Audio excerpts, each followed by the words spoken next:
ఇప్పుడు మంత్రి గారి దగ్గర నుంచి నేను ఫాస్టింగ్ నేర్చుకున్నా. ఉమ్, కానీ నేను చాలా ప్రాబ్లమ్స్ అప్పటికే నాకు ఎన్ని అనుభవాలు ఉన్నాయి చూడండి. టోటల్ మంత్రి గారి దగ్గర నేను ముందు నుంచి ఉన్నట్టయితే కనుక నాకు కొన్ని విషయాలు తెలిసేవి కాదేమో. ఉమ్, నేను ఇంకో యాంగిల్లో కూడా చూశాను నేను.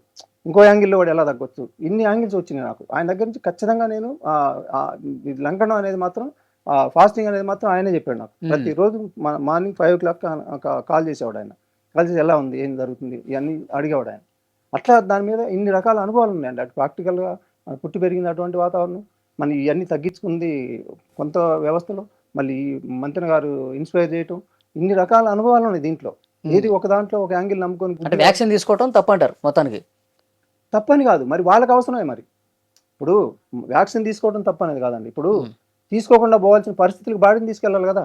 ఇప్పుడు మీకు మీకు వ్యాక్సిన్ అవసరం అదే లేదు, నాకు వ్యాక్సిన్ అవసరం. వ్యాక్సిన్ తీసుకోకుండా నేను చెప్పే పద్ధతులు పాటించండి, అప్పుడు మీకు వ్యాక్సిన్ తీసుకోవాల్సిన అవసరం రాదు అని చెప్పి మీరు చెప్తా ఉన్నారు. ముందు నుంచి మన బాడీని ఇలా ప్రిపేర్ చేయాలి. ఉమ్, ఇలా వచ్చిందంటే వస్తే కూడా ఏం చేయాలి, రాకుండా ఏం చేయాలి, ఉమ్, ఇవన్నీ ఉంటాయి. ఉమ్. అటు వస్తే వ్యాక్సిన్ తీసుకోవడం కదండి, రాకుండా చేసేదిగా ముందు ఇక్కడ.